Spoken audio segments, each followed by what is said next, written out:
Hi, book club members. I'm Jen. And I'm Carrie. And this is Warhammer 40k Book Club, where we read from a crag. This is episode number 108, and our book is The Rose in Darkness by Dani Ware. It tells the story of Sister Augusta as she goes to reclaim a relic from the planet Opal. We posted several questions on our website, WH40kbookclub.com, and we encourage participation in our conversations via YouTube, our site, or Encrypted Vox channel.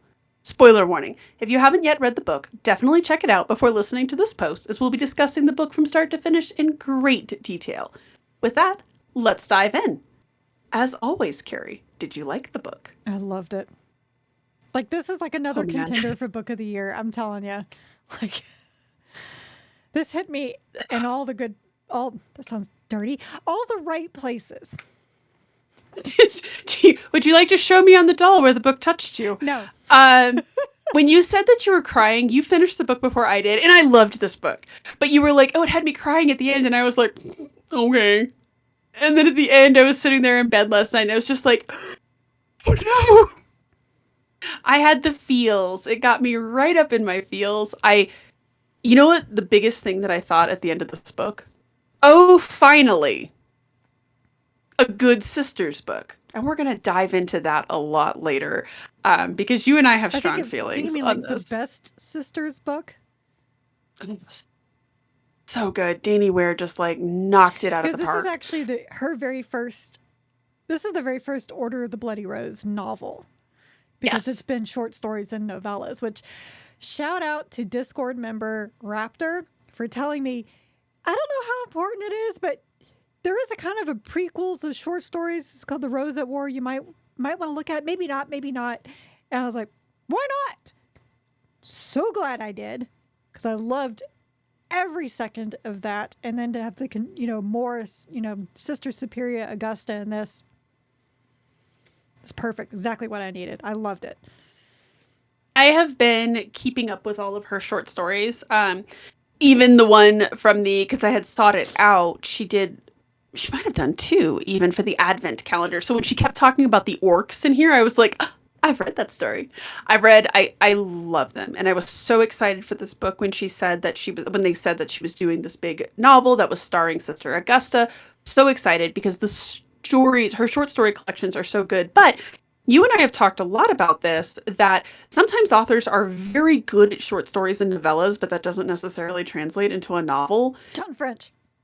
Sorry, allergies. I feel that for her. According to you, I disagree on that one. But I thought it was great. It was so good. And here's the thing that's kind of funny about this book is, despite being like 300 pages, there was not a lot of filler in here. Like, there was nothing where I was just like, oh, cut to the chase. I think I read this like in 3 days. Yeah, it's just a really good book. So before we dive into our questions, what parts stood out to you? Oh my God, what a lot. Honestly, I feel that. There is so much in this that really, I'm gonna pull up my notes. So much that made me like think of like other things. That sounds stupid, but I mean, just would make me go on these thought, rails where I would just be thinking like, oh my gosh, this is kind of calling back to this. Like, so for example, when Camilla, when she won her bouts and she got like a day pass to go hang out at the festival, and she's walking through and she's seeing just the abhorrent wealth and how it's not even a festival for the masses. Honestly, but the first thing I thought was Jesus came to the temple in Jerusalem and was knocking over the tables and saying, this is my Father's house and you've turned it into a den of thieves. So it's to be a celebration of the saint who sacrificed himself to save the planet, and you guys have made it a den of thieves. You're saying certain pilgrims can't come through, which is kind of like the Jews and the Gentiles. You're saying, you're claiming that you have very specific like finger bone relics, which I'm sorry, Warhammer 40k, ew. Like, I don't know what you guys have with these finger bone relics, but they're obviously fake. Exactly. It's easy and small, and it's but I mean, easy to fake. It makes you think of like, there's been other sisters novels we've read, but they talked about preserving the finger bones. Like, okay, y'all are weird. But no, but the fact that he had like, 20 to sell, obviously they're not, that's fake. Because you've been doing this for how long now, right? Mm-hmm. So that was like the first thing that kind of really like kind of called to me there. But and also just of course, this is the theme of pride. Like it just seemed to really like encapsulate everything I hate about the ecclesiarchy all in one. The wealth. We're supposed to be here for the people, and yet we got all those poor people on the outside that we're not catering to because poor people don't matter. Well, and they call that to task on page because that was one of the things that the things that I really loved was I think it's on page 206. Yeah, I wrote it down where Augusta laid down the truth bombs. Right. Well, it's the canoness because they go through and the priest is just like, "What have we done wrong?" And the canoness is like, "Seriously? Like this is what you've done wrong. This is abhorrent. You left these people to die, to starve. You intentionally starved them sometimes." And their whole thing was like, well, that wasn't our intention. She's like, it wasn't really, like you guys have lived in this bliss for the last, 804 years. And, it's something that we've kind of talked. Oh, I remember the other thing that this really made me think of, Adrian Tarkovsky's book. I can't remember the name of it, but you know what I mean? Day of Ascension. Thank you. But when you have this group of people that are oppressing another group of people for so long, no wonder the Genestealers are just like, hey, we have a god for you. Oh, and we're going to dive a lot into that because we've really seen that a lot lately. But this book, I don't know if Dani Ware has seen Paranorman, but this tapped in to, there was a theme in Paranorman that I really like. If you haven't seen Paranorman, by the way, it's an amazing movie. But there's this theme in that movie that really, going back to your initial point about them selling like the finger bones and stuff, right? Like your planet is famous because of this saint, Varus, who was on there and other saints on there as well. But the idea the home of the 1 million saints.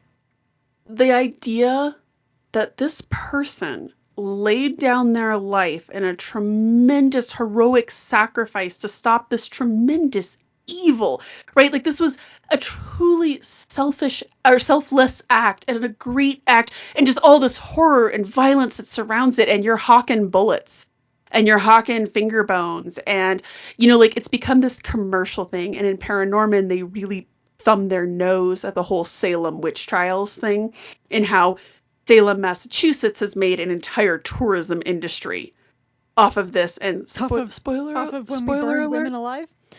Yeah, spoiler alert. Those women weren't actually witches, right? And even though I know that the number of witches who were burned was very like minuscule, it was not even in the dozens. It's still like you horrible. Still burned women alive. I mean, the Crucible. If you've read the book, The Crucible from high school, like that was a real thing. Yeah, I mean, we ruined like you said, that's not dozens of people, but that was still more people that should have been who were called witches because they could. They could read. Well, no, it's like and we've turned this entire like cottage industry into this and like this marketing opportunity. And so every time they would talk about like, oh, we have to have this big celebration because look how awesome we are. And it also, I know that I keep referencing Grey Gardens on this podcast, especially when we're talking about like the Drukhari or the Eldari and how they're reliving this past glory. But that's another theme that I always find very interesting. And this book tapped into it. And there's like a bunch of scenes in here, but where they're just like, our people have done X, Y, and Z, and we're heroic, and we're important to the Imperium. Oh, like every single time. It's been a spell. Every time Cosma talked, you mean? Yeah, and it's like, it even at the end there, when the canoness is welcoming Camilla, and she's like, you're the first woman from Opal to join our in 3 millennium. 3 millennia! Yeah. It's been a spell since you guys were relevant and important, and really what you've done is you've just fallen back on the idea, which we're going to talk a lot more about later too, because there's some very interesting things that go on in the Imperium, and not to say this, but I think they're kind of that the canoness talked about on page 206, where she's just like, you guys did your tithes, the bare minimum. The bare minimum. I did like that. And but you didn't. But you don't have anything else. You don't have any chief export. You don't. You don't. You don't send your people. You don't send your people to be part of not to say National Guard, the Imperial Guard or the Astra Militarum. Sorry, I'm listening to a lot of Caiaphas Cain. Astra Militarum. You just don't do anything else, but sit back and rest your laurels on. But we had the Saint. Well, you know what? You're not the only planet that had a Saint. I hate to tell them, but they're basically the Uncle Rico of Imperial planets. Could have thrown this football over that damn mountain. Exactly. Like, oh, we had a saint once. That's real neato. And that was it. And millennia ago, for starters. Millennia. Yeah. So this wasn't just 804 years ago. This was millennia ago. And in true Imperium fashion, what have you done for us lately? That's the big thing. And especially with the Imperium, like, what have you done for us lately? Oh, is it really not a lot? We did our tithes. The bare minimum. Cool. Yeah, that's real neato. You and every other planet. So let's dive in here because you and I have really struggled with the sororitas in the past. And there's a lot of stuff that stood out in here about the sororitas that I absolutely loved. And I will start on how these sisters were better and different. It's actually in the very end. It is on page 296 when the canoness is talking to Augusta and she says, "You refused your own martyrdom in order to save as many as you could. You were blessed and guided by his light to complete your mission and to save the life of Sister Akemi. You refused your own martyrdom to save as many as you could."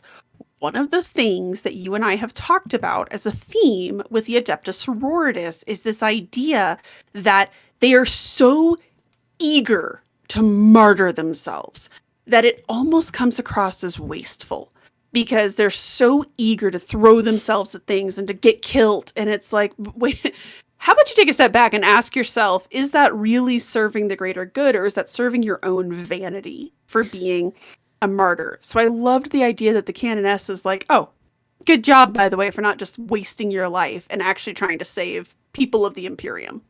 Well, that was something I picked up from the Rosette War as well, was that unlike other sisterhoods, I felt like they took a death very personally. Like it was more than just, oh, she martyred herself. She's at the Emperor's light. I mean, that's why they kept saying, blessed be her memory, because they really took it into themselves. I like the fact that Kaya actually was mourning Malia in this. And the Rosette War, when Augusta lost her best friend, I can't remember her name right now, but she lost her best friend. She, yes, blessed be her memory, but she never once thought it should have been me, or,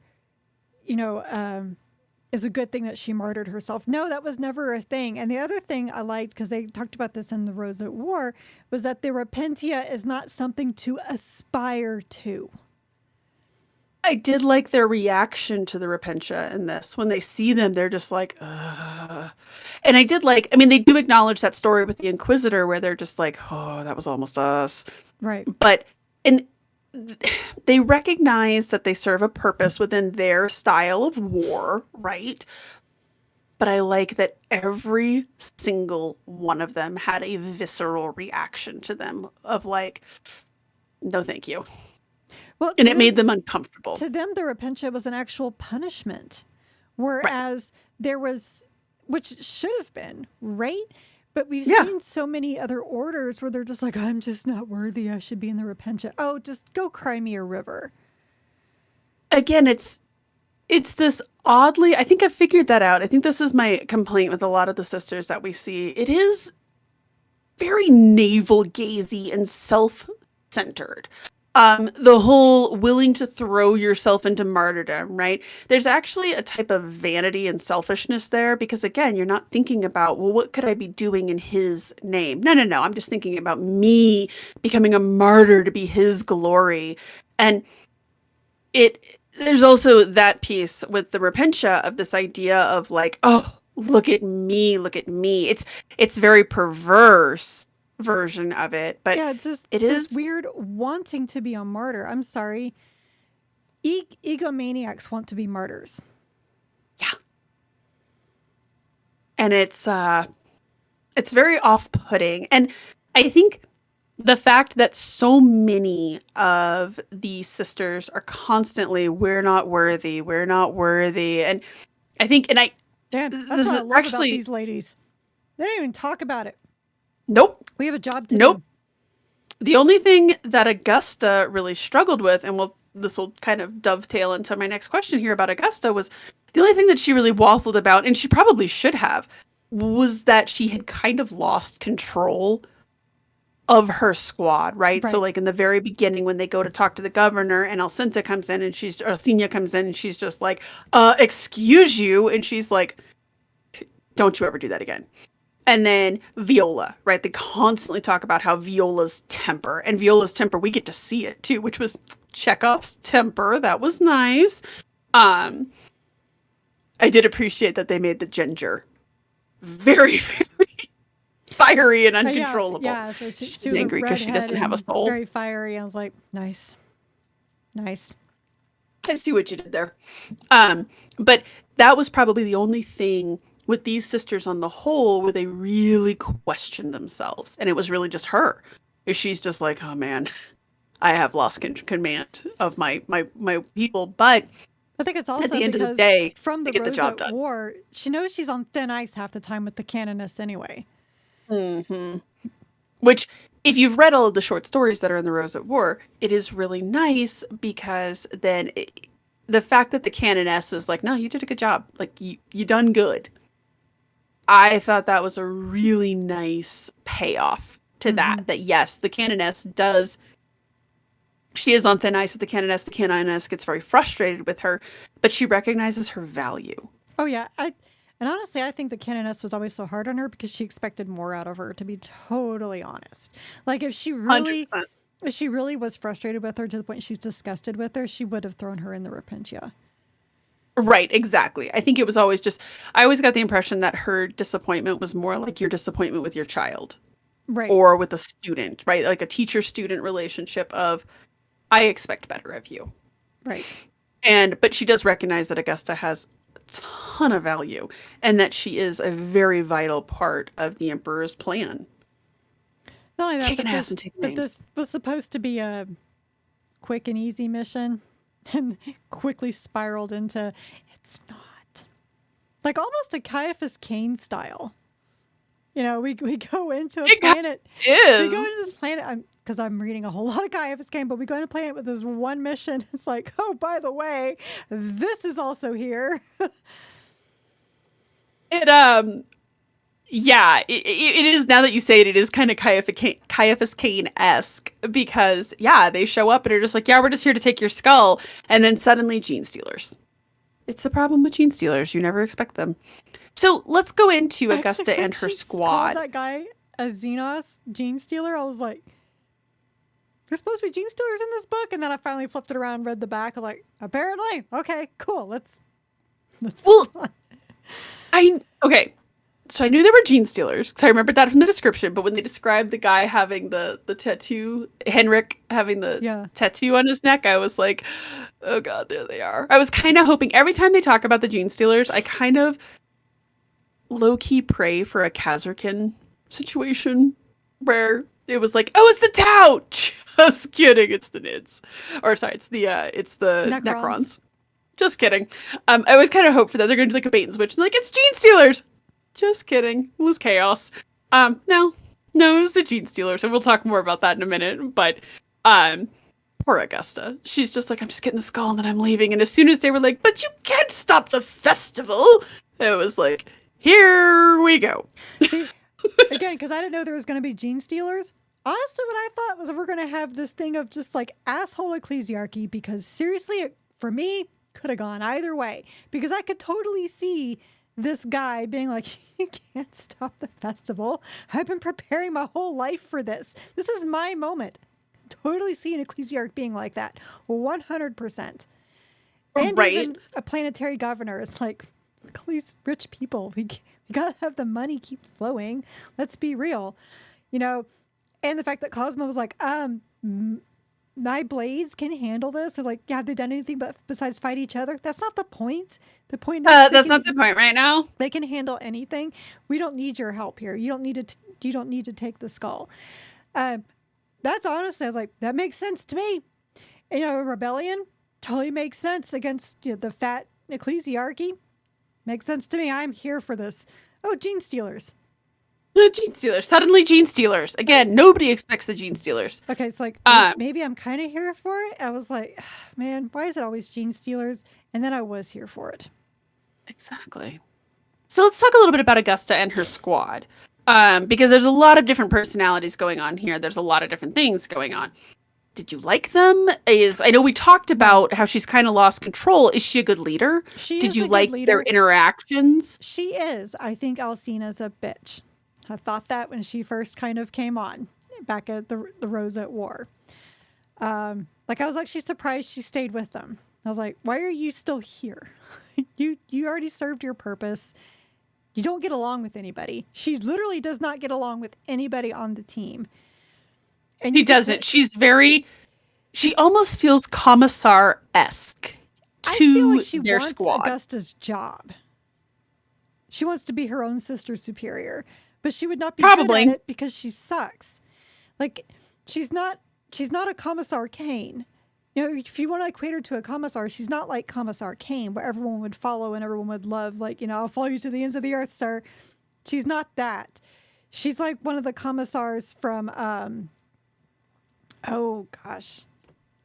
Trying to think of a book that we've read, but all I could think of is the last Minka Lusk book that I wrote, where the commissars are just a bunch of jerks, just out to how many executions do we got today? That's what I feel like Alcina is like. He reminds me a little bit, for people who have read the Gaunt's Ghost series, she reminds me a little bit about Victor Hark when he's first introduced. Hark is actually one of my favorite characters from the Gaunt's Ghost series because he grows into a very interesting role. But he starts off as very much like, I'm here to police things. And I really felt like that was the role that she took. She recognized that squad discipline and had basically crumbled. And so, but she was guilty of it too. And I totally agree with you. I think she is kind of gunning for that position that Augusta has. Like, I always kind of feel like there's something, she's just kind of waiting for Augusta to slip up because she knows that eventually that's going to happen. And then she'll be the sister superior. But I don't get like a malintent from her. I just get the impression that she's like, she's just a bitch. You can be a bitch I could do and this not job have better. malintent. Yeah, I get the impression that she's just like, I could just do it better. But I kind of liked her character in that she always kind of was this voice of reason of like in the very beginning, right? Because to be fair, this whole book could have been skipped had in the very beginning of the book when Augusta asks for the skull and they're like, oh, you have to stay. And Alcina's just like, excuse you, give it to us now. Had they just pressed the issue, the whole book could have been skipped and they would have just left and then we wouldn't have had Camilla and it would have been very sad and I would have been very sad. However, but the movie has to happen. But I need the movie to happen. Yeah, exactly. But I thought I thought her role, she kind of was this voice of reason, but not presented very likably. She actually reminded me a lot. If anyone has seen Sunshine, she reminded me of Chris Evans's character from that, where she's like, I'm just here spitting facts here. Well, no printer. I understand why Kinsey. Augusta didn't push it because at the same time, like the sisters are at this weird hierarchy with the ecclesiarchy, So right? weird. So weird. And if she was accused of being heretical, it's a very weird line to toe. I think 100%. I think she did the best that she could, and Alcina was totally in the wrong for questioning her in front of them because now you've just undermined, my authority. Like if you have issues, you talk to me through the Vox or in private. Now, Right, like Viola even held her tongue. Yeah, I bet she bit it nearly in half. Probably. So let's talk about our other member of the squad, which is Camilla. She is a very key part of this book. were you invested in her story? Did you Yeah. like her as a character? Yes. Where does she go from here? She's going to be a badass sister of the Oh my God. Bloody Rose. Oh my God, is she ever? She is I know I was amazing. really invested in her, especially when she was having those visions. I thought it didn't surprise me other people were having them. Again, like I hadn't pieced together the Genestealer thing. I thought it was, some warp fuckery. Could be either, right? Makes sense. But the fact that she was going to go question it. And then she risks herself to go out to the outskirts and then question it. And then sees what happens and stays with the sisters to help the sisters. And then not only that, but then to realize, I don't know jack about fighting. Yeah, like everything she's learned has been, she's basically a gladiator, right? She's a good pit fighter. She knows she can hold her own in a fight, but like when it actually comes to fighting, she really only knows about it in a controlled environment. Like, right? Like it goes back to what Cosmo was saying when Yeah. she's just like, "Oh, my people train round the clock." Yeah, with I perfect lines of sight. Really enjoyed it when the very first battle happened. And she was like, this is not orderly at all. There's a lot of yelling. There's a lot of chaos. People don't know where they are. And she was talking about, the smells and just that everything was under, out of control. And she just could not keep up. And I was like, yes, because you guys have not been trained.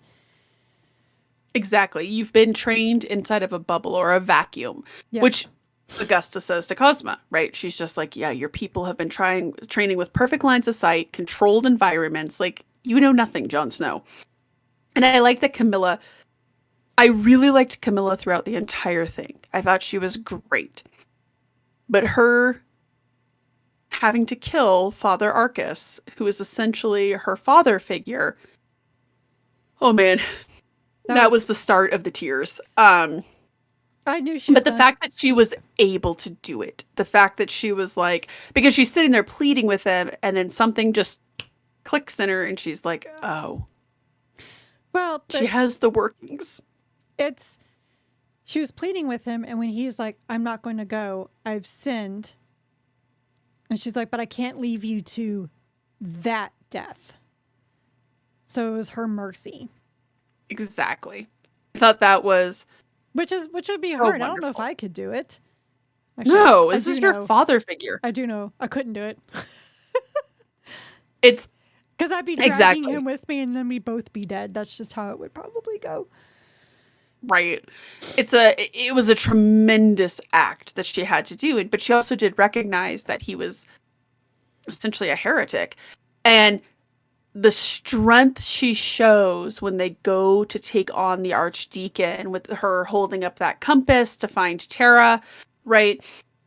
That whole scene, by the way, is beautiful and wonderful and chaotic and terrifying, but also just beautifully wonderful. Mm-hmm. But I mean, just the strength, like you can just see that click in her of, okay, this is what I'm part of now, and I need to do this.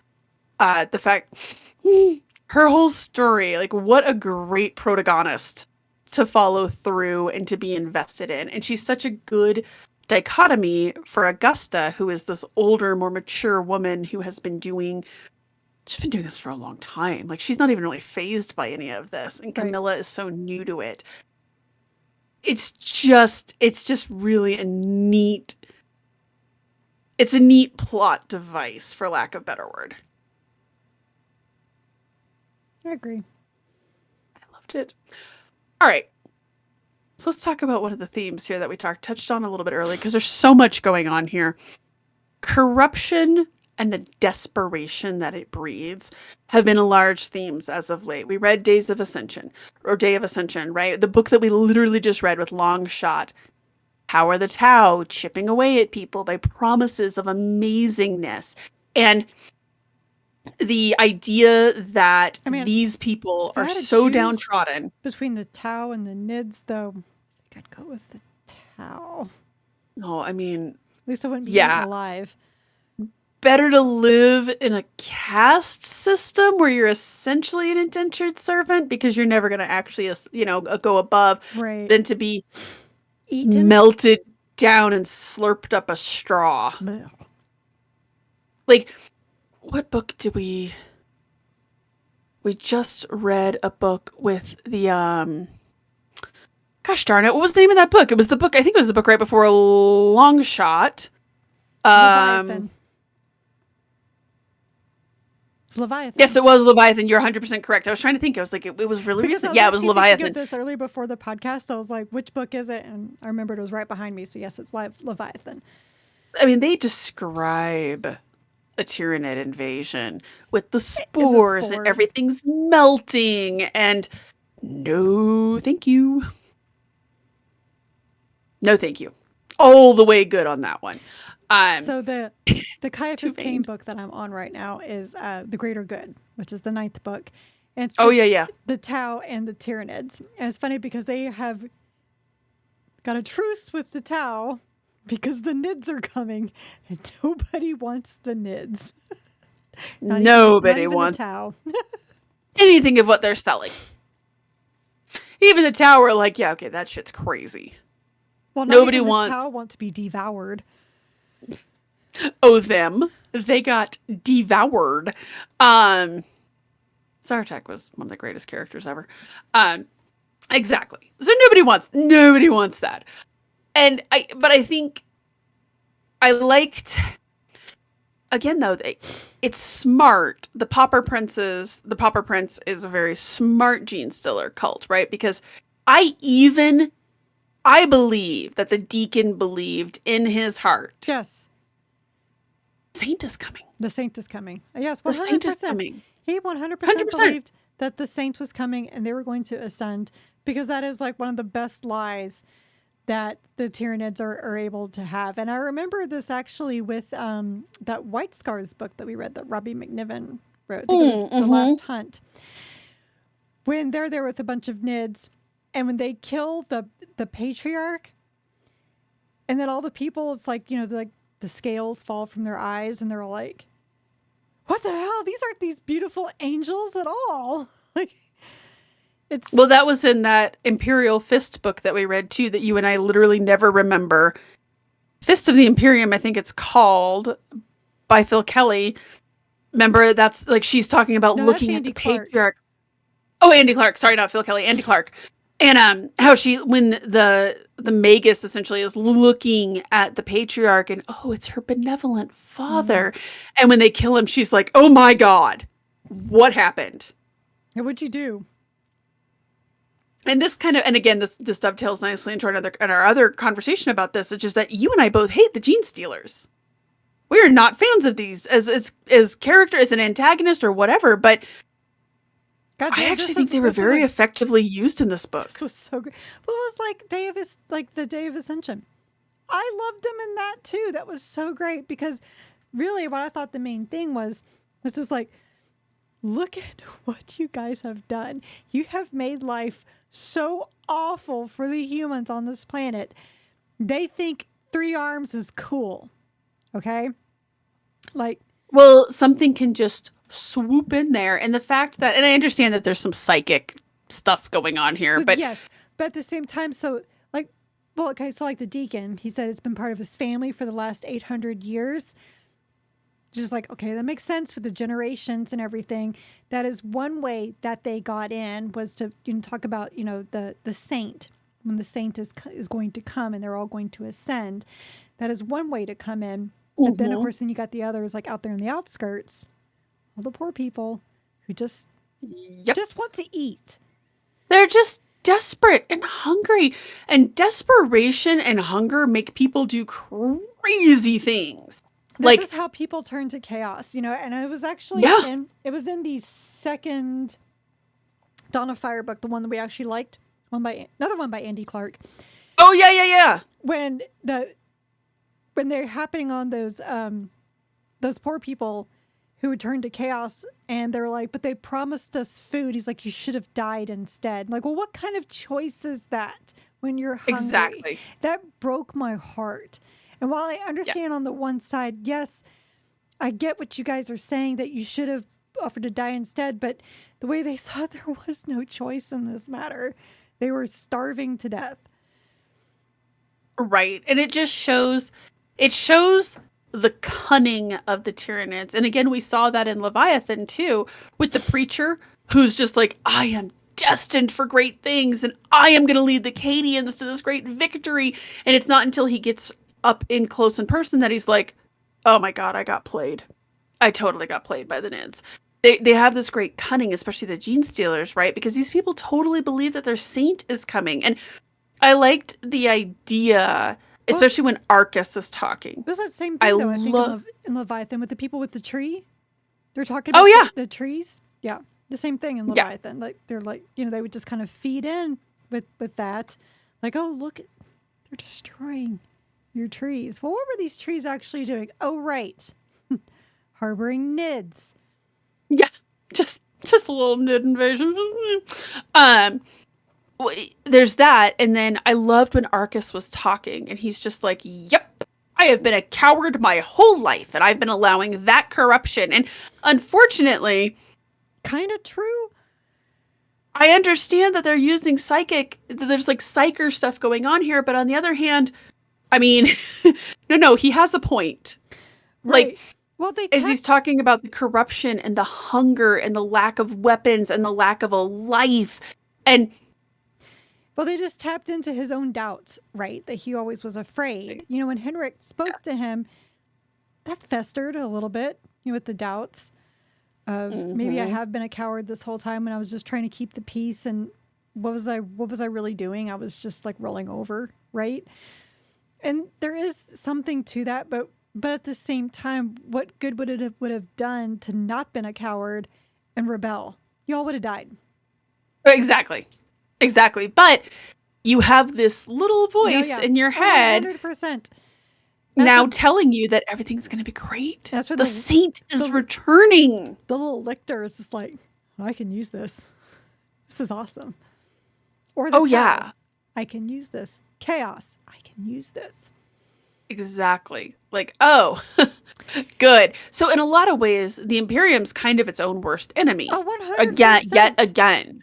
You let these people suffer, and they're going to find an outlet for the suffering.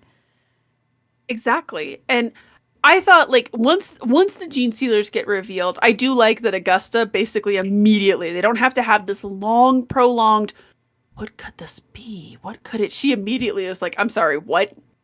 He had a curl on his neck, really? Okay, we know what this is. This is Genestealers. And she immediately goes to, okay, yep, we're dealing with this now. I liked that. And remember, like when I was saying earlier, honestly, there's no filler. That scene cracked me up because she's just like, burn them all. It's like, whoa, that escalated quickly. That escalated really quickly, but she's not wrong, though. No, but when she calls him a Xenos, and he's just like, what are you talking about? And I was like, did she get it wrong? Because they didn't get angry. He actually was very confused. And to be fair, he probably was confused. He probably was very confused. He didn't think he's a gene. I always forget that a lot of the Genestealers don't realize that they're Genestealers. Yeah, when they're like when some of them are coming at her and she's just like, oh God, it's like fourth generation at this point. Yeah. Oh no, it's not fourth generation. It's yeah. Yeah, it's a little worse than that, friend. Especially when they talk about the size of the Patriarch and the Magus. I'm like, they've been there a while. Been there a little bit. Well, and I like, again, it just, it goes back to the corruption and the desperation piece of, well, okay, we had to build this new shining city, and our new shining city shouldn't have poor people in it, especially not with this 804-year big celebration that we have coming up. We need to get rid of the poors and the unsightlies, and we need to make sure that they're just kind of contained. So it was one of those self-fulfilling prophecies, right? It brings back my thought of like Jesus in the Temple of Jerusalem. This is a house of worship, and you turned it into a den of thieves. Exactly. It's just this, you're taking this grand, noble legacy. And the thing that's ironic about it, of course, is that to become, what the saint did, when they describe what the saint did, was the ultimate selfless act. Yeah. And now it's marketable. Like, again, like it's just this, it's this idea or that, Easter. okay, because I've been because I have a I mean, beer in me. I I can. would like to point out that the Charlie Brown Christmas special, and I don't know if this is big outside of the United States, but like ever since you and I were kids, it comes on every Christmas, and it's one of my favorite traditions. Even though the entire point of the Charlie Brown Christmas special is that Christmas has become too marketable, and it's really supposed to be a religious holiday. Um, that came out like in the late '60s. That complaint is old enough for AARP. Let that sink in for a minute. Anyways, I don't know why you had to go there. sorry. I didn't realize it was as old as it was, and I've been watching it. But again, like even if you think about like even if it was new when we were kids, it anyways, Okay, yes, but again, that yeah, kind of goes back to what I was saying, like Jesus in the temple, right? Look at Easter. Whether you believe in Christianity or not, you know for a fact that Jesus was crucified. He was real. He was crucified. Ultimate sacrifice for his own people in Rome. And what have we done? We've made, Easter bunny baskets and Easter egg hunts. And, we got to go get those new Easter dresses for church, right? that's the part. So like the Easter baskets and stuff like that. Okay, I get it. I understand the history of Easter and how we got like the bunnies and the eggs and the symbol of rebirth. And okay, Right. getting the pagans. I understand all of this. Um, it's become, and I remember like when I was a kid, Easter was super that was still very much a religious holiday. Like, so I mean, Yes. obviously you still did the candy and the eggs and the Of bunnies and all that course. stuff, but like it was still a religious holiday, and now it's become more agnostic. But the point being is that this whole thing, it's like you used this avarice and this just like, oh my god, we're the home of the saints, to essentially ostracize these people. And again, who knows how long that patriarch was there, because the Nids are nothing if not patient. I And the I Gene gotta Stealers say, got nothing but time. the long game The long that the game. These patriarch and guys Magus and the are lictor will play. That's just crazy. exactly like these guys are Did so Zeech patient. And I create these think guys? I mean, back to the Belisarius Call book. Oh yeah. I can't imagine These how guys long they have were there to affect Space Marines. Space Marines. They are playing the long game. So again, and they just much like the Tau, but even more so than the Tau, because the Tau are not playing the long game per se. Oh no, They just no, have to no, show no. up and throw some propaganda. The Gene Stealers and the Nids, they're playing that long game, and so they just got to let the Imperium do what the Imperium's going to do. And here's one of the things that really killed me about this. So, and I really want to dive into this because it's a little meta. Hmm. The Imperium is obsessed with relics. Obsessed. Only the Chalices. people with blood in their name. Order of the Bloody Rose, Blood Angels. No, like the idea of like these No, cathedrals just and the blood people. all right, I'll give it to you. But they're obsessed with relics. This whole thing kicks off because she wants to go and get this skull, right? First off, was that worth it? Second off, like the cost to get the skull. And are these relics really that important? Or is the emphasis on these relics what leads to these problems? Is it a self-fulfilling prophecy? So I see a lot of this with the relics, almost a meta, whether it's supposed to be or not, on Catholicism. Because Excuse you. I'm sorry that I'm right. Because of Catholicism As a former Catholic, yes. is big on the icons and their own, I hate to say idols, but it's kind of what they are, their own little idols and relics. And And they're saints. yes, and they're saints and everything. So it's interesting commentary on, I kind of look at it as interesting commentary on Catholicism and the idea of like these holy relics.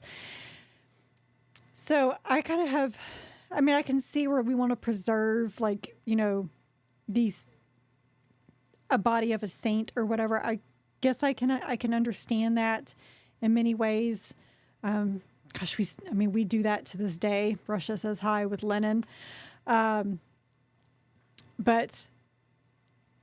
even because Catholics, no one's gathering to look at the body of Saint Francis of Assisi right?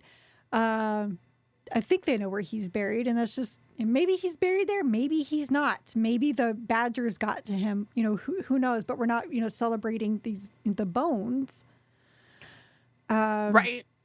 And I think it's also, so to me, it's like looking at Catholicism, askance at Catholicism, and it's also a commentary on we're holding on to the past so much with Warhammer 40k. And I think, again, going back to Jesus being the reason for the season, they've lost sight of what the saints are. And also, and this is one of the big complaints that I know a lot of people have with Catholicism, is that focus on the saints, right? Like when Augusta is looking around and she's like, this is not a world that worships the emperor.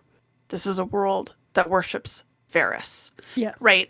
Like this idea that I think it was like the temple, right? That did not have the emperor, but it had Saint Varys, and she was like, and she walks in there and she's like, oh my God. And I'll even say the Catholics aren't even that bad. Well, depends on where you are in the world. Well, I mean, they have their statues to the saints, but there is still the giant, you can't miss the giant crucifix in the back. Right. Like try to imagine for a moment walking into a Catholic church, and instead of having like Jesus at the forefront, you have like Agnes or Michael or Peter. Like you might have Mary. So that's what I was saying, depending on where you are in the world. Yeah. And that is actually a very hot topic in Catholicism and through Catholic history, is the worship of Mary versus. Yeah, I am not Catholic. My aunt is Catholic. She's a converted Catholic. And so I have actually questioned this whole thing with Mary. And I basically got very stonewalled with responses, to which makes me say that you guys either, most likely, these people I'm asking don't know the answer, and they don't want to know the answer because they don't care. It doesn't matter to them. Or because I have a hard time believing that there's not a reason why. There's got to be a reason why, whether it's been lost over time or whatever. It's just, it's very interesting to me, the obsession with the mother. Yes. I can't answer that, actually. Well, kind of. I can sort of answer that, but not. No, that's a conversation for that time. Now. I know the answer now, but like at the time though, when I was asking, because I was very curious, a lot of questions about Catholicism when my aunt converted. I was very curious, like why, like what called you to this? And well, the answer is actually more superficial than you think. But regardless, I actually do have the answer. I do know the answer. Right. But it's not just Catholicism. Now I think about it, the Orthodoxy. Yes. Like if you've ever been into a Greek Orthodox temple, or Jesus is at the center of, because if you've never been into same thing. Right. If you've never been into a Greek Orthodox church, they're all, first off, if you've never been into a Greek Orthodox church, they are stunningly beautiful. Yes, they are. But they all have these domes, and at the center of the dome is always Jesus, but then all of the saints are around them. And so, but again, that's what we see in Warhammer 40k, is we always see the emperor and then all of the saints around them, right? Even like with somebody like Celestine, right? Even some of the most devout worlds. Huh? Saint Sebastian. Yes, Sebastian even. The emperor is still there with the saints around, right? So the fact that this world has basically, again, though, it comes down to that navel-gazing arrogance of, oh, our world was home to Varys, don't you know? It does. So this and I think that goes back to this obsession the Imperium has with like the relics and the saints, and I think it takes on this life of its own, and you can see that in this planet, that this planet just kind of fell into the myth of itself and in love with itself. And it's hard to cast too many aspersions there when Augusta is standing there demanding a skull. Like, she's just like, oh, God, they worshipped Varys over the Emperor. Anyways, we need to have that skull, though. Like, we need to. We're not leaving without the skull. Yeah. I mean, obviously she still venerates the Emperor over the saints, but the fact that you're standing there and you don't just But go, they're still "Mm, no." demanding a holy relic, right? Exactly, but And you're specifically that which, skull, the holy relic. okay, so I actually could write a whole dissertation on the idea of saints in Warhammer 40k, because honestly, the whole idea with the whole sainthood thing is amazing. And oh my god, I'm so sorry if y'all can hear that noise. Can you hear Everything good? Yeah, Yeah, it's a long story.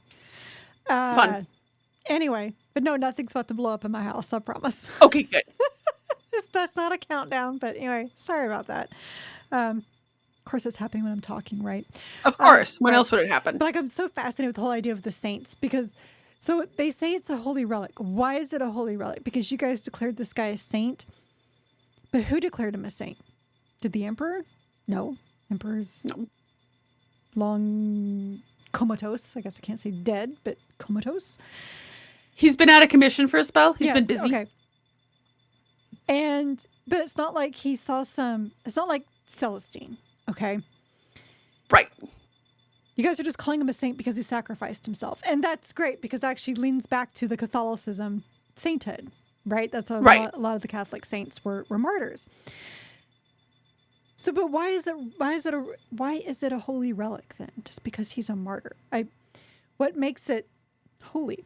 So it's like all those questions into this, and it just kind of, I don't know, leads into like the whole idea of idolatry, right? What do you guys worship? 100%. What do you guys worship here? The emperor or a thing? Or your own, and this goes back to like, so piggybacking off that in the real world, right? Like Joan of Arc doesn't become a saint until I want to say it's 1930, That's because she but was it might on be the side of wrong think. Right, but I think it's Pope Benedict is the one who, so it has to be like in the 20s or the 30s. Yeah. He's the one who saints her. So exactly, like it totally is idolatry because it's this idea that, okay, so Saint Varus gets acknowledged by the ecclesiarchy, and for all we know, like, let's be real for a second here, Joan of Arc basically gets acknowledged as being a saint to kind of appease some scholars. Like it was more of like yep, she's a saint. I mean, she was definitely a martyr. It wasn't like, right, exactly. But it, like she gets inducted into sainthood is more of like a Joan of Arc is a saint now, everybody. Okay, excellent. Are we all happy now? Let's go home. It wasn't like this, and that happens how long after she lived? So Saint Varus, same thing. Like this person becomes a saint, and was it really that big of a thing, or was it later where they were like, oh yes, that person was a saint, and then this planet is just like, our person was a saint. I don't know. They said they had 1 million saints, so sure exactly. But that's so special. The one in particular, right? Because that's the one that they latch onto, and that's the one that they're all really. I mean, yes, they have like all these different days of different saints and stuff. He was the first saint. He was first in the comments. Well, and they talk about like having all these other saints that they're celebrating and all of these things. Like it's just, again, this is where I'm like, sometimes I think the Imperium is its own worst enemy. And again, that was the one thing with Augusta where she's just like, ugh, honey, you're still on this planet because you want the skull. So clearly there's some there. Well, but she's under orders, right? Well, right. But she knows that she can't leave without it. Because she's under orders. Exactly. But the fact that somebody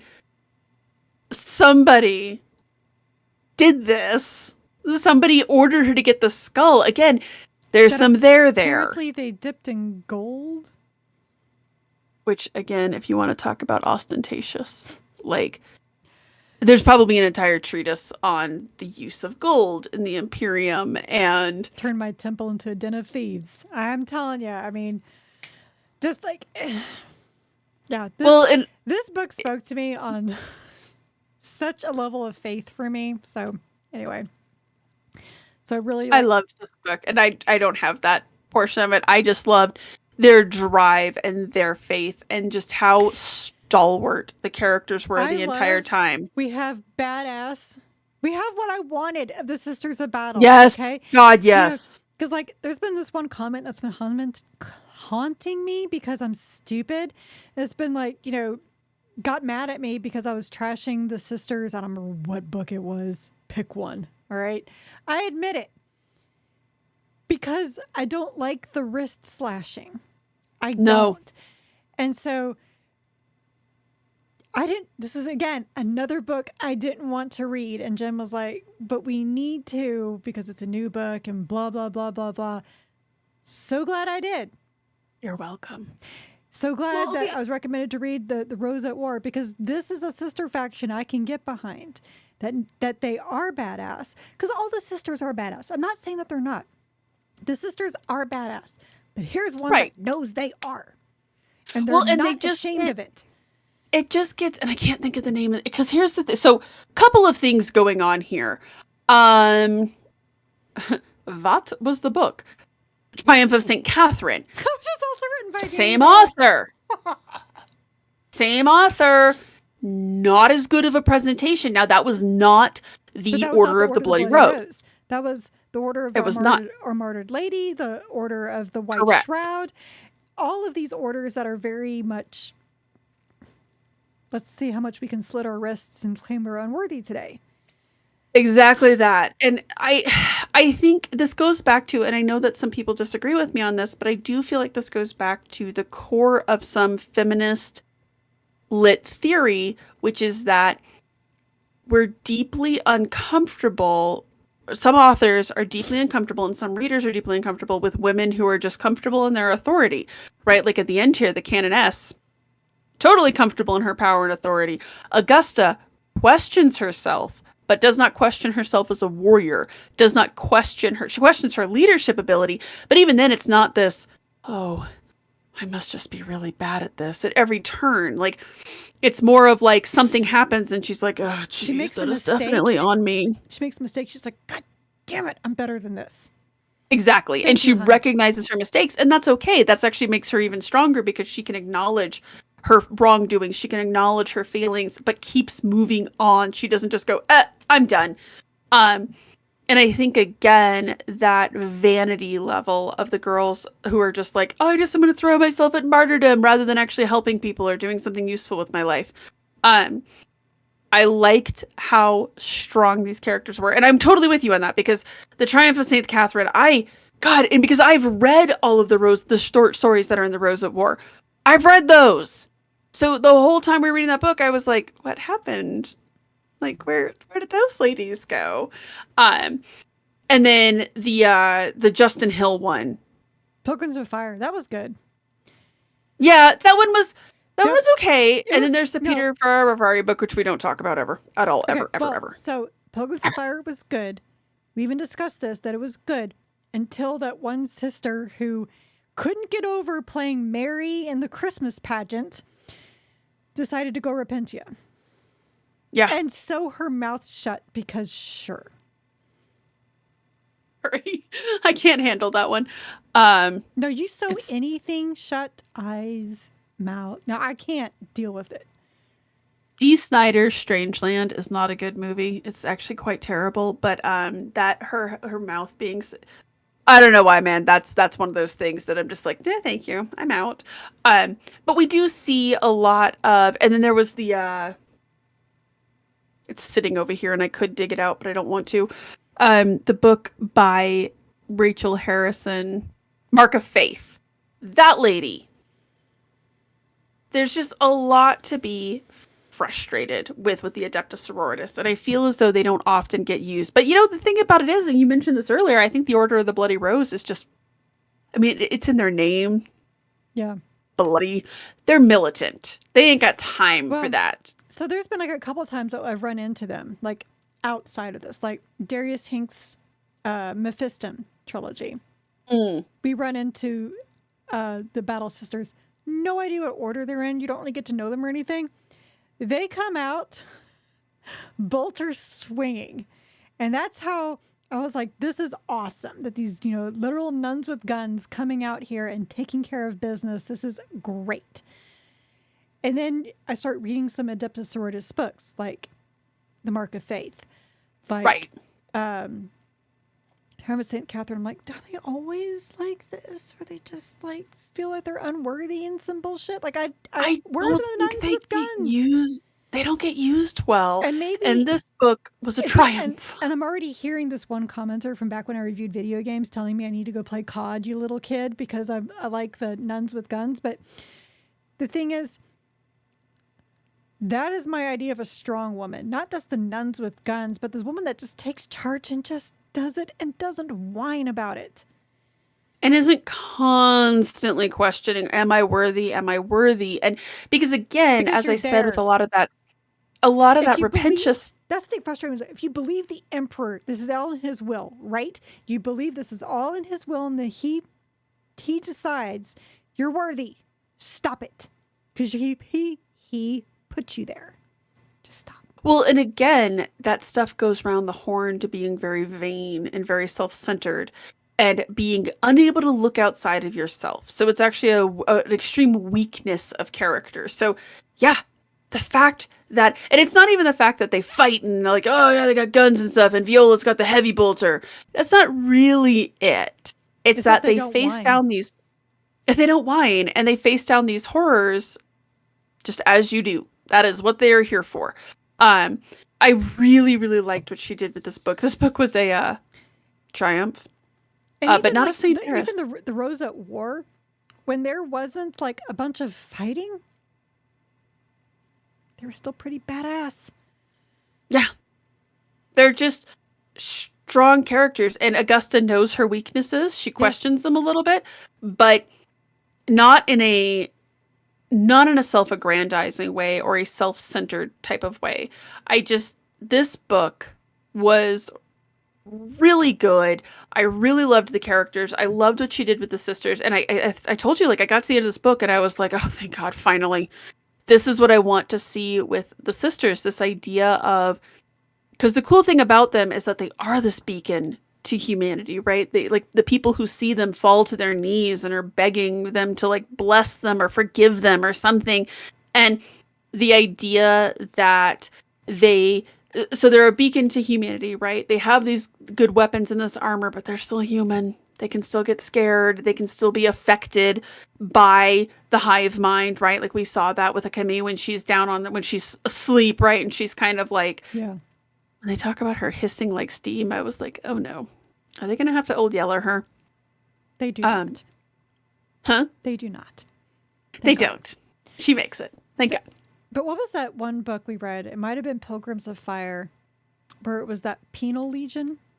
Yes. Those Pilgrims of Fire. The Kim dogs. Yes. And the sisters are there singing, and it gets them all riled up. Mm-hmm. Love it. Yeah. They're awesome. They are the female answer to the Space Marines.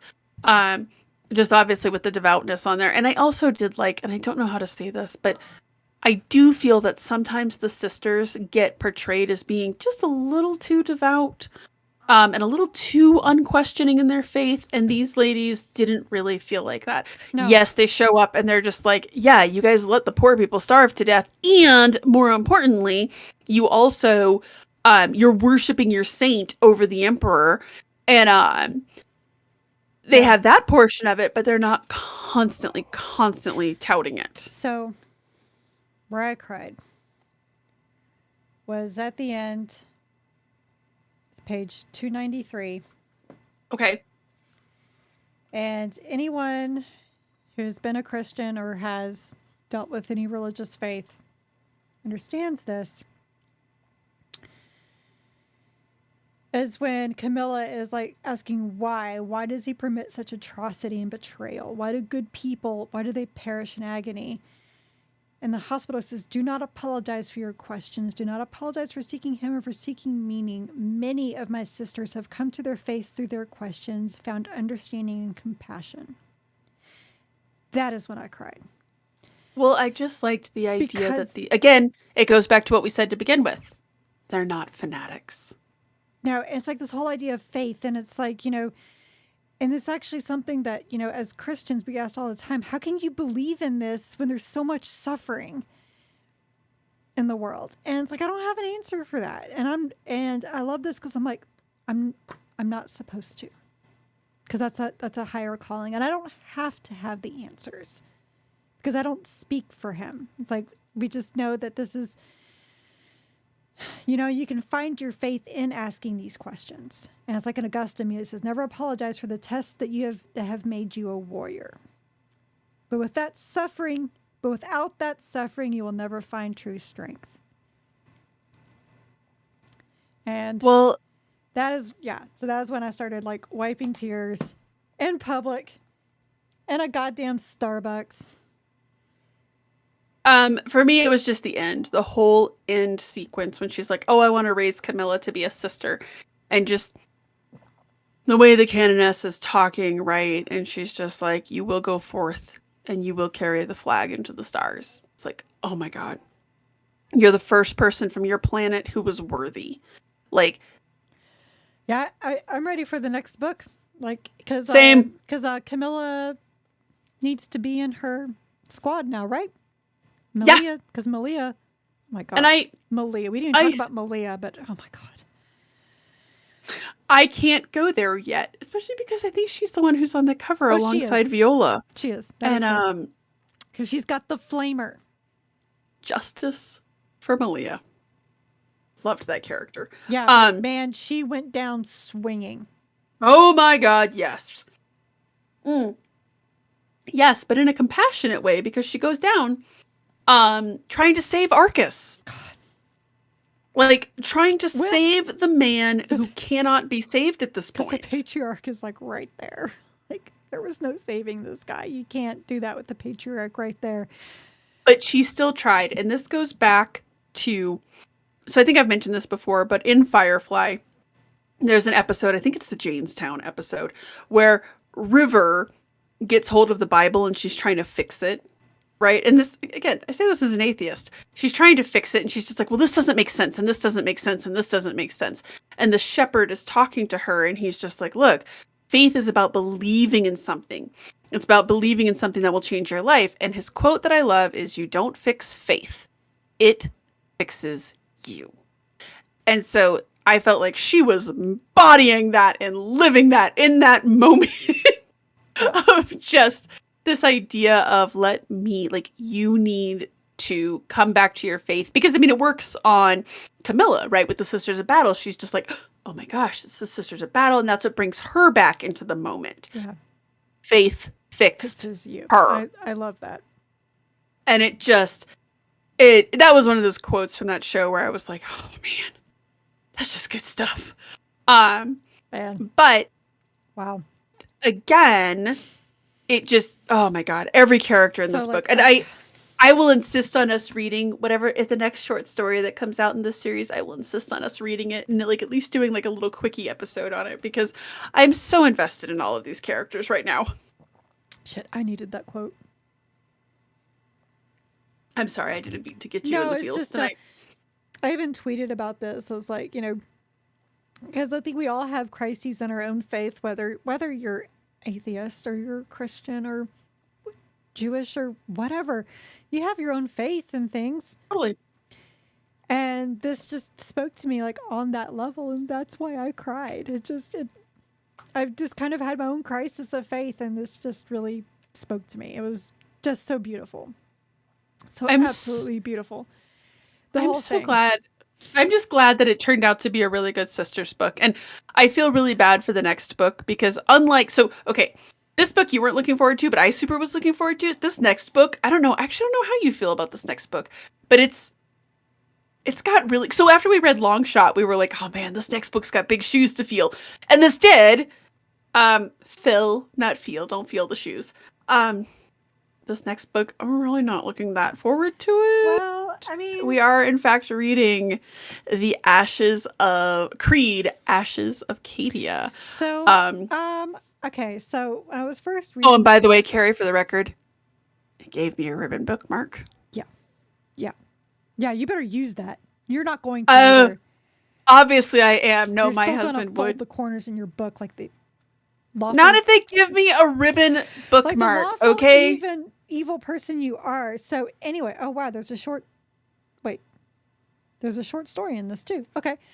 Oh yeah, special So- edition, and it will. I was looking forward to this because I thought this was going to be.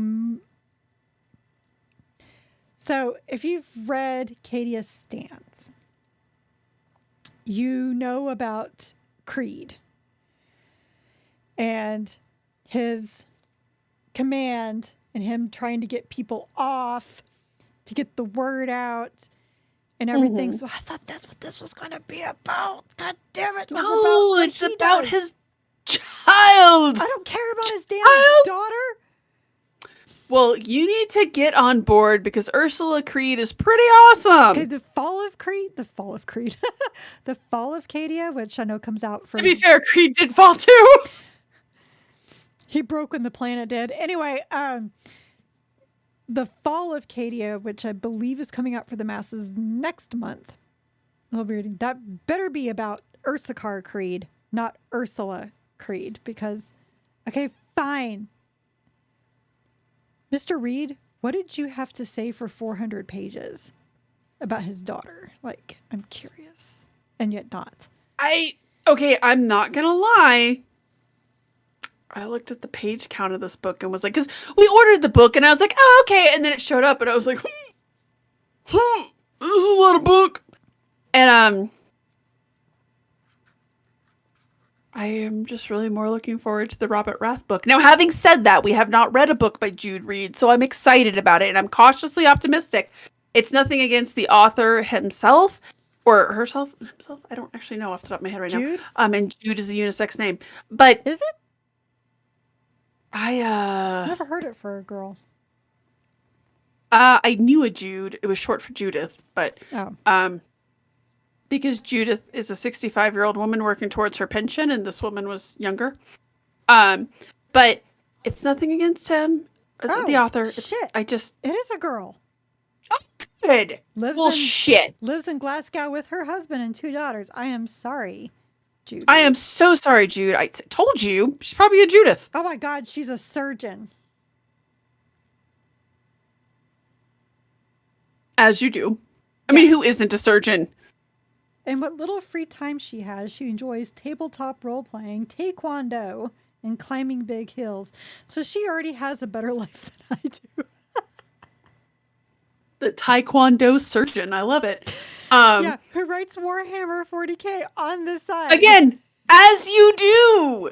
I'm really excited now. Okay, no, I'm still cautiously optimistic for it. I'm just not looking forward to it because I am like the Cadians. I have weird feelings on the Cadians, you guys. So, but again, if this one turned my feelings around on the sisters, I have high hopes. You liked Longshot. Like Longshot. Yeah. I'm enjoying the Minka-Lusk trilogy. So, oh, good. You know, maybe we'll like these Cadians. Mayhaps. It's Ursula Creed. We're gonna find out. The but sad thing is, I just don't care about the guy's daughter. Well, maybe this will be the book that makes us care, and we're gonna have to eat our words at the end of this. Actually, so we're I gonna didn't be know like, he had a daughter. He didn't mention it at all in Cadius Stands. Yeah, he has a daughter, Ursula. Why did you hate your kid? Not to be mistaken with, because maybe they were big James Bond fans. Well, I mean, his name, no, what it is his name was Ursakar. So he's like, Yeah. let's name her The after female me. term. What is her name? Ursula Andress? Yeah, Ursula Andress. Ursula Creed. Yep. Sorry your parents hated you and named you Ursula.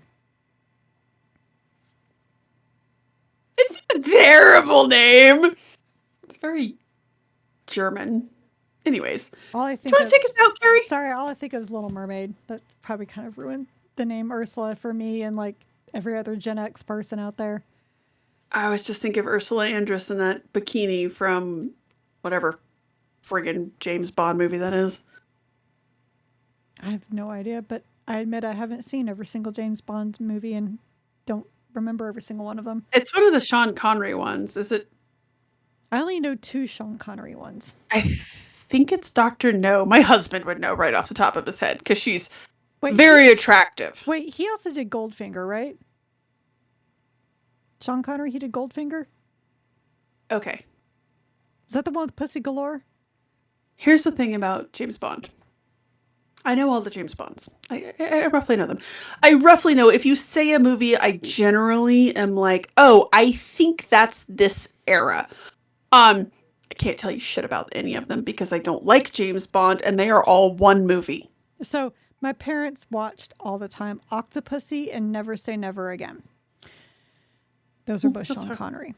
So I don't think Ursula was in those. And the other one, I never saw Dr. No, but I did see, if Goldfinger's one with Pussy Galore, then I know I've seen that. Whatever, because Pussy Galore is with Odd Job. I think that was Goldfinger. It might be, yes. I don't know. I know Moonraker. Oddly, I know Moonraker really well. Who was that? I know. Roger Moore? Yeah, it's a Roger Moore one. That's one with Jaws. One of the ones with Jaws. Obviously,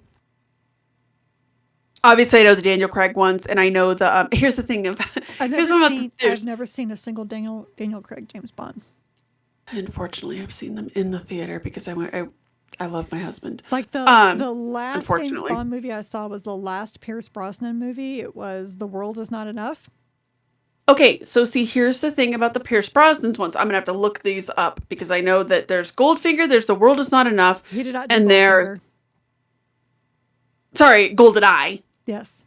Sorry, the other gold one. See, I told you they're all the same friggin' movie to me. But there's wait, The World Is Not Enough. Tomorrow Never Dies. Tomorrow Never Dies. And Die Another Day. Yes, but World Is Not Enough is the last one that he did, and that was the last one I saw because I turned to my friend in the theater. Die Another Day is the last one he did. Well, the last one I saw was The World Is Not Enough because I turned to my friend and I said, I'm done. Die Another Day, the only reason I remember that was his last one and that one's the one that takes place in the early aughts was because that's the one with Halle Berry where she's Jinx, and that's the one where Madonna put out that friggin' banger song, Die Another Day, and it's probably the last new Madonna song that I really dug. And I always remember that was the early aughts. Okay. Again, because I had to go see it in the theater with my husband. I am sure that everyone was super excited to know our love affair with James Bond or complete and total lack thereof. Now, I will say I do have a very special place in my heart for the Timothy Dalton James Bond movies. Oh my God, those are actually my husband's favorites. And is in Living Daylights and I like the Living Daylights, and not just because, again, awesome song.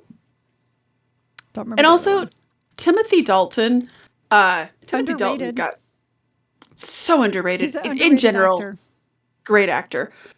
He is amazing in Hot Fuzz. As a voice in Toy Story 3. I love him in The Rocketeer. Oh yeah, that's a good one too. License to Kill. Thank you. Yes, License to Kill. That's right. You're welcome. Every now and then the squirrel moves a little faster on the wheel. But in many ways, you're right. They're all the same movie. They're all the same movie. I'm sorry. They all are.